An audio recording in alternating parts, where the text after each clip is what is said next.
Good morning students. आज अपन permutations and combinations के बारे में अध्ययन करेंगे, क्रमचय एवं संचय।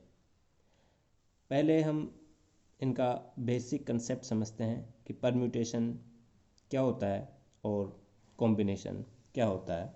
तो परम्यूटेशन एंड कॉम्बिनेशन को समझने के लिए हम यहाँ कुछ लेटर्स ले रहे हैं।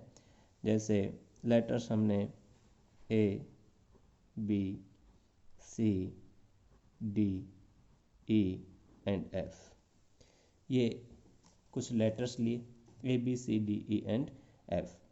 अब आपसे ये कहा जाए कि आप इन लेटर्स में से किन्हीं 3 लेटर्स का चयन करते हुए, सिलेक्शन करते हुए कॉम्बिनेशन बनाओ। तो कॉम्बिनेशन 3 लेटर्स का सिलेक्शन करते हुए बनाना है। तो ए बी सी एक कॉम्बिनेशन ये बन गया। दूसरा कॉम्बिनेशन बन सकता है ए सी डी। तीसरा कॉम्बिनेशन बन सकता है बी सी डी। चौथा कॉम्बिनेशन बन सकता है डी ई एफ। ऐसे करके खूब सारे कॉम्बिनेशन बन सकते हैं। तो लेटर्स का सिलेक्शन करके हमने कॉम्बिनेशन बनाया। तो इसको तो ये फर्स्ट कॉम्बिनेशन हो गया, ये सेकंड कॉम्बिनेशन हो गया, ये थर्ड कॉम्बिनेशन हो गया, ये फोर्थ कॉम्बिनेशन हो गया। इस तरीके से खूब सारे कॉम्बिनेशंस बन सकते हैं। तो इनको तो हम कहेंगे कॉम्बिनेशन। अब परम्यूटेशन क्या होता है? परम्यूटेशन का मतलब होता है रीअरेंजमेंट। जैसे हमने एक कॉम्बिनेशन लिया, फर्स्ट कॉम्बिनेशन ले लिया, तो इस कॉम्बिनेशन के अंदर हमें रीअरेंजमेंट करना है। तो इसलिए परम्यूटेशन की आवश्यकता पड़ेगी। यानी कितनी तरीके से, कितने वे से हम उसका रीअरेंजमेंट कर सकते हैं। जैसे पहला कॉम्बिनेशन हमने लिया ए बी सी, ये फर्स्ट कॉम्बिनेशन है। अब इसका हमको तीनों लेटर्स का रीअरेंजमेंट करके कोई नया कॉम्बिनेशन बनाना है। तो हमने इसका रीअरेंजमेंट किया, ए सी और बी, ये दूसरा कॉम्बिनेशन बन गया। फिर और रीअरेंजमेंट किया तो बी ए और सी, ये तीसरा कॉम्बिनेशन बन गया। फिर पुनः next combination B C A. फिर नेक्स्ट कॉम्बिनेशन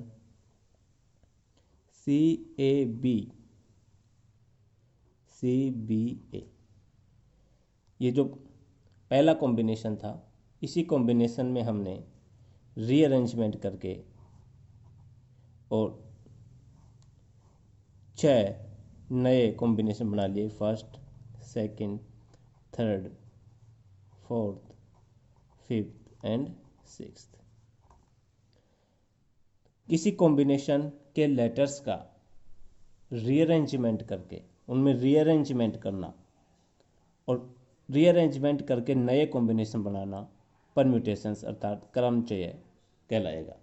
ये तो इनके बेसिक फंडामेंटल हुए कि परम्यूटेशन क्या होता है और कॉम्बिनेशन क्या होता है। कॉम्बिनेशन तो है सिलेक्शन ऑफ द लेटर्स, किसी लेटर्स का सिलेक्शन करके हमने कॉम्बिनेशन बनाया, और किसी कॉम्बिनेशन के लेटर्स को रीअरेंजमेंट करके नया कॉम्बिनेशन बनाना परम्यूटेशन कहलाएगा। ये तो बेसिक जानकारी हुई परम्यूटेशन की और कॉम्बिनेशन की। अब जो क्वेश्चंस एग्जाम में पुट होते हैं वो आते हैं, जैसे total number of the permutations, यानी टोटल नंबर ऑफ परम्यूटेशंस कैसे कैलकुलेट करेंगे। ये एक कॉम्बिनेशन था, इसके हमने परम्यूटेशंस करके अलग अलग रास्तों से इनको रीअरेंज करके और कॉम्बिनेशन बनाया, तो 6 कॉम्बिनेशन बन गए। तो इस तरीके के क्वेश्चंस एग्जाम में पुट होते हैं कि permutations, total number of the permutations पूछे जाते हैं। तो परम्यूटेशन हम 2 तरीके से निकालते हैं। एक तो फॉर्मूले से, जिसमें फैक्टोरियल फार्मूला सामान्यतः हम यूज करते हैं, और एक और मेथड है फंडामेंटल प्रिंसिपल ऑफ काउंटिंग। तो हम पहले फंडामेंटल प्रिंसिपल ऑफ काउंटिंग का अध्ययन करेंगे और फिर फैक्टोरियल नोटेशन के द्वारा total number of the permutations निकालना सीखेंगे। पहले अपन पढ़ते हैं fundamental principle of counting.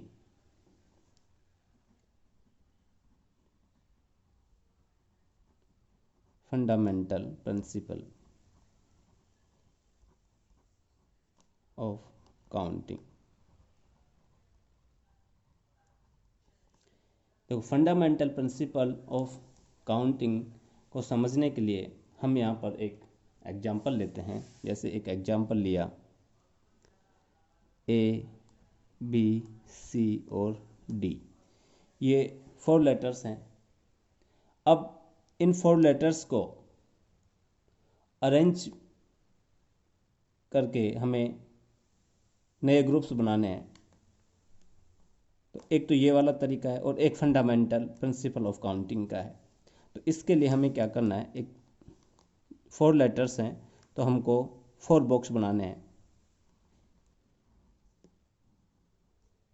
1 2 3 1 2 3 4 box बन गए।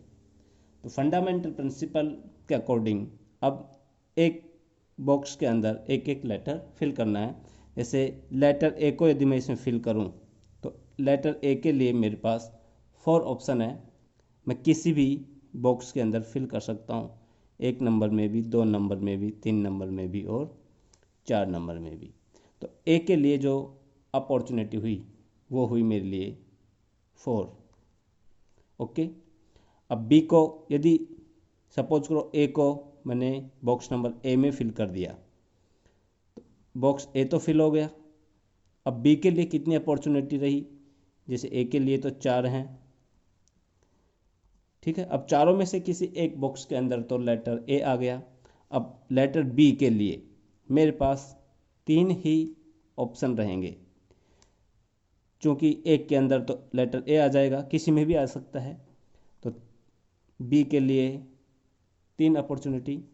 उसी तरीके से जैसे बी फिल हो गया किसी बॉक्स में, सपोज करो इसमें बी फिल हो गया, तो सी के लिए मुझे 2 ही ऑप्शन मिलेंगे और डी के लिए मुझे लास्ट में 1 ही ऑप्शन मिलेगा।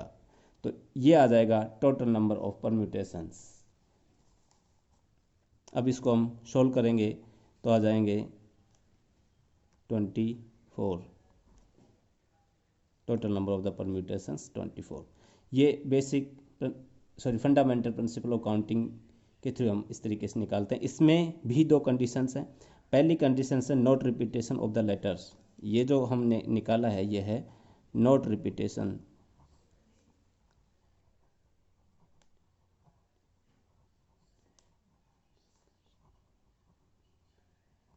यानी लेटर्स का नॉट रिपीटेशन।